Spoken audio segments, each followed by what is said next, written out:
Welcome to the segment where I review movies, past and present, examining them from a variety of perspectives, including the subjective, psychological, and personal. Informative and occasionally funny, this is LoganLand Rants. Welcome to LoganLand Rants, and today we're talking about a little bit of a game changer. Today we're talking about Igor. It's a movie that I hadn't thought about in years. But then a friend, showed me a unrelated movie, and I started thinking about it some more. You'd think that this movie would be directed by Tim Burton, and it definitely has some, tonal consistencies to that. But in general, it's actually kind of different. It definitely has Burton elements, but it's made by a totally different guy whose name escapes me, and stars John Cusack. I best remember him from Better Off Dead, which is an okay-ish movie in its own right.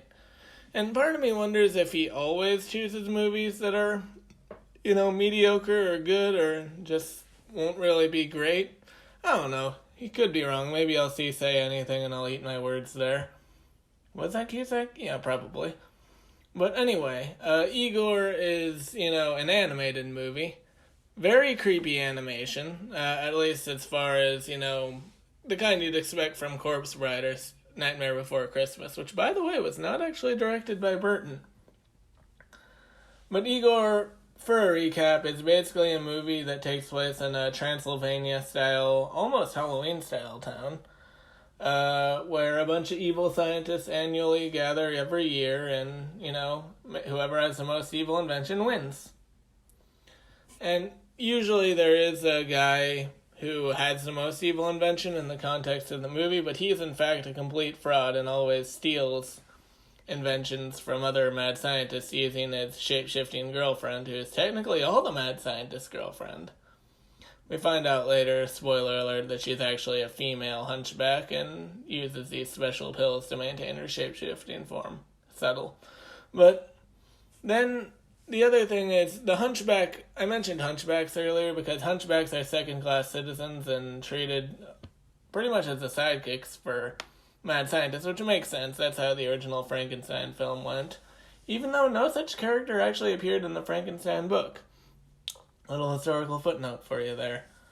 But the people with, as described in the movie to make it accessible to kids, the people with hunches on their backs are supposedly second-class citizens and forced to be sidekicks to the mad scientists. Igor, they're called Igors, but one of the Igors, played by John Cusack, is a talented inventor in his own right, and created two pretty interesting inventions.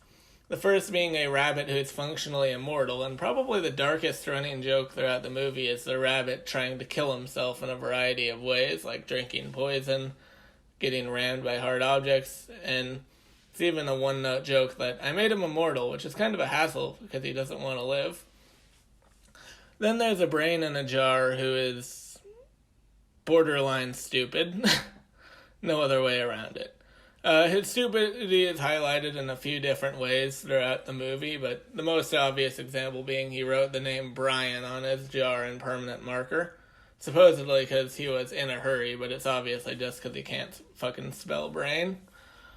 But with that in mind, Igor's mad scientist accidentally kills himself with an invention that backfires, and he kind of decides to create his own evil invention, which is life, because the whole movie is basically a ripoff of Frankenstein, but with the hunchback as the mad scientist. And it's kind of an interesting movie. Obviously there are moments where it's kind of silly or kind of strives to be kid-friendly, but sometimes it doesn't, and I'd say it's closer to 4 stars. It's not great by any stretch of the imagination, but as a kid, and even kind of now as an adult, I kind of found aspects of it entertaining. Like I said, not phenomenal at all, but remarkably entertaining, and obviously, it's, like I said, it's not going to be phenomenal. The visuals are a little mediocre, even for the animation style. And, there is some good messages there. It might be a little bit of a cliche message, But the idea of being a good nobody rather than an evil somebody is an important theme of the movie that I think is accented about as reasonably as you would expect. Anyway, I'm recording this in my pajamas, which kind of shows you how silly of a time I had recently. But, I find it good, overall. It's not phenomenal, but I think it's worth watching, at least once. Because I think kids will dig it at CGI animation, so it's not 2D animation. That's what kids like these days, right? YouTube is for kids anyway. I think I'm appealing to the wrong demographic. But that's all I have to say about Igor, all the fun and entertaining things I have to say about Igor, which is amazing. Feel free to like, subscribe, pledge to Patreon, usual stuff, and I'll see you next week with another video. Bye.